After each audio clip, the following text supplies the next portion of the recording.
Une nouvelle zone commerciale va voir le jour du côté du Pont de Pierre. Une zone qui permettra aux Gravelinois de trouver une plus grande variété de produits et qui se veut complémentaire des commerces de proximité gravelinois déjà existants. Il y a un engagement de la part d'Intermarché, c'est d'essayer de faire en sorte qu'il n'y ait pas de concurrence avec les commerces de proximité.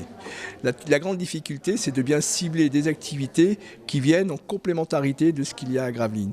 D'ailleurs, l'étude qui avait été faite par la ville à travers le cabinet Objectif Ville relève bien ce problème qu'il y a aujourd'hui des carences en matière de produits que peut proposer Intermarché et les autres commerces susceptibles de s'installer.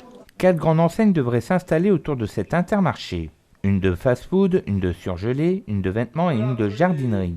L'Intermarché, quant à lui, sera agrandi et accueillera une station essence gérée par l'enseigne pour éviter aux Gravelinois de se déplacer à Grande-Synthe ou à Calais pour faire leur plein. Le magasin fera 2500 m². En matière de création d'emplois, c'est minimum pour Intermarché une cinquantaine de recrutements supplémentaires. 5 grandes enseignes, une zone de chalandise avec à peu près de 5 hectares. Voilà un peu ce que ça va représenter.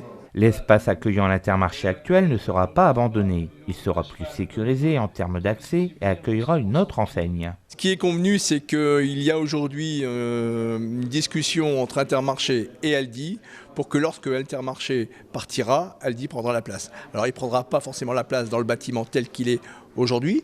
Le bâtiment sera refait, vraisemblablement déplacé, mais l'entrée de ville sera, elle, toujours conservée de façon esthétique, de manière à ce que l'Aldi puisse venir s'installer là et qu'il y ait une circulation dans toute sécurité sur l'ensemble de ce secteur.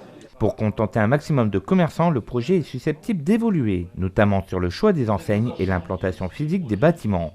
Le 23 décembre aura lieu une délibération au conseil municipal qui actera la vente du terrain à Intermarché et il faudra patienter jusqu'à l'horizon 2018-2019 pour voir ce projet arriver à son terme.